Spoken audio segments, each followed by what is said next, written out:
እንመልከት። ይሄንን ይመስላል። ውሃውን አጠላዋለሁኝ። ይሄው አጥልየዋለሁኝ። እኔ በዚህ መምቻ ነው ብሌንድ ማረጋው። ይበቃዋል። ይሄው ቆንጆ ሆኗል። አሁን በትንሿ የጁስ መምቻ ወተት እያደረኩኝ ይበጠብጠዋለሁ እየቀነስኩ ማለት ነው።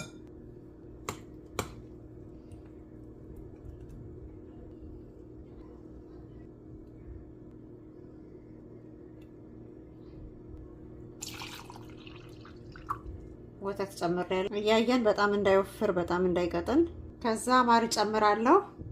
እኔ ለአንድ ብርጭቆ ነው እያዘጋጀሁ ያለሁት።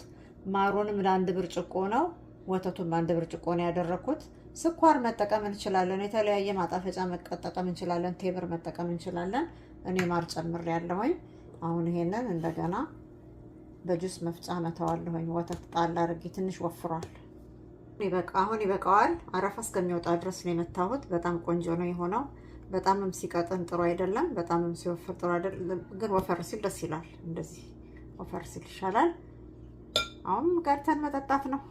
የሎሚ ጭማቂ ጨምራለሁኝ። የሎሚ ጭማቂ አድርጉ ስትጠጡ፣ አብሽ ሳይበዛ በደንብ አማስላለሁኝ። በጣም ቆንጆ ነው የሆነው። ሎሚ ነው የሚሸተው። ሎሚን በርከት አድርጉት። አብሽ ይሸታል ወይ? አዎ ይሸታል። ሎሚ መደረግ አለበት። ገላችንን መታጠብ አለብን።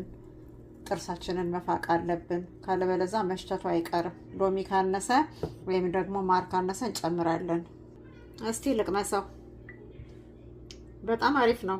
ትንሽ ማርና ሎሚ አንሶታል። ትንሽ ማር መጨመር ፈልጌ ነው። ስኳር ማድረግ እንችላለን። ሎሚም ትንሽ አንሶታል።